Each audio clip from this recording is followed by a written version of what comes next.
नमस्कार, आप देख रहे हैं पंजाब केसरी टीवी और आपके साथ मैं हूं विकास तिवारी। कांग्रेस के सांसद अधीर रंजन चौधरी के राष्ट्रपति द्रौपदी मुर्मू पर दिए बयान के बाद सियासत गरमाई हुई है। राष्ट्रपति को राष्ट्रपत्नी कहने को लेकर उन्होंने लिखित में माफी भी मांग ली, लेकिन इस बीच अब राष्ट्रपति शब्द के लिए भी चर्चा शुरू हो चुकी है। मध्य प्रदेश कांग्रेस के नेता देवाशीष जरारिया ने राष्ट्रपति द्रौपदी मुर्मू को एक पत्र लिखा है। जरारिया ने राष्ट्रपति मुर्मू को लिखे पत्र में राष्ट्रपति शब्द को लेकर जेंडर न्यूट्रल करने की मांग की है। उनका मानना है कि जैसे बैट्समैन के लिए बैटर शब्द यूज होता है, स्पोक्समैन के लिए स्पोक्सपर्सन शब्द का उपयोग किया जाता है, वैसे ही राष्ट्रपति शब्द के लिए भी जेंडर न्यूट्रल होना चाहिए। दरअसल राष्ट्रपति शब्द पर यह चर्चा कोई नई बात नहीं है। आज़ादी के बाद से आज तक कई बार इस शब्द पर बहस हो चुकी है।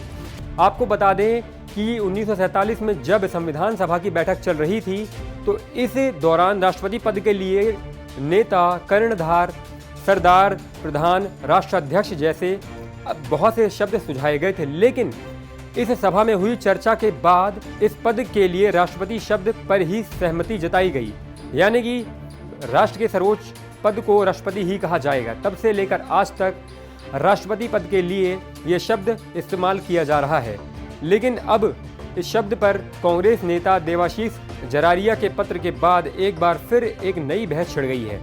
जरारिया राष्ट्रपति द्रौपदी मुर्मू को लिखे पत्र में कहते हैं कि कई देशों में ऐसे उदाहरण देखे जा सकते हैं जहां पर जेंडर न्यूट्रल शब्दों का प्रयोग शुरू किया गया है। उन्होंने लिखा कि जैसे चेयरमैन शब्द के लिए अब चेयरपर्सन का इस्तेमाल हो रहा है, वैसे ही राष्ट्रपति शब्द को भी जेंडर न्यूट्रल किया जाना चाहिए। अपने इस पत्र में जरारिया ने कांग्रेस सांसद अधीर रंजन चौधरी के दिए बयान का जिक्र करते हुए माफी भी मांगी है और बचाव भी किया है। उन्होंने कहा है कि अधीर रंजन चौधरी से लैंगिक त्रुटि हुई है, जिसकी उन्होंने माफी भी मांग ली है।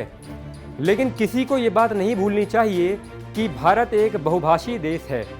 भारतीय संसद में ऐसे कई सांसद हैं जिनकी हिंदी अच्छी नहीं है या उन्हें हिंदी आती नहीं है।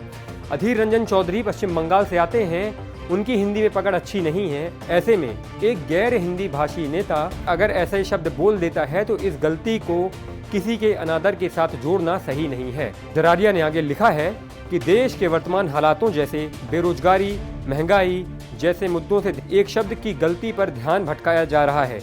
अब आपको बताते हैं कि ये पूरा मामला है क्या। तो हाल में ही कांग्रेस के सांसद अधीर रंजन चौधरी भाषण देते देते राष्ट्रपति द्रौपदी को राष्ट्रपत्नी कह बैठे, जिसके बाद संसद में खूब बवाल हुआ। केंद्रीय मंत्री स्मृति ईरानी से लेकर वित्त मंत्री निर्मला सीतारमण ने कांग्रेस पर जमकर निशाने साधे। हालांकि इस दौरान अधीर रंजन चौधरी ने अपने शब्द पर माफी भी मांगी और कहा कि उन्होंने ये शब्द गलती से बोले थे। लेकिन अधीर रंजन चौधरी की माफी के बाद भी अब तक यह मामला ठंडा पड़ता दिखाई नहीं दे रहा है। तो वहीं अब मध्य प्रदेश कांग्रेस के नेता भी राष्ट्रपति शब्द को लेकर एक अलग ही जंग छेड़ चुके हैं। हालांकि आपको बता दें कि यह चर्चा पहले भी होती आई है। फिलहाल पंजाब केसरी टीवी में इतना ही।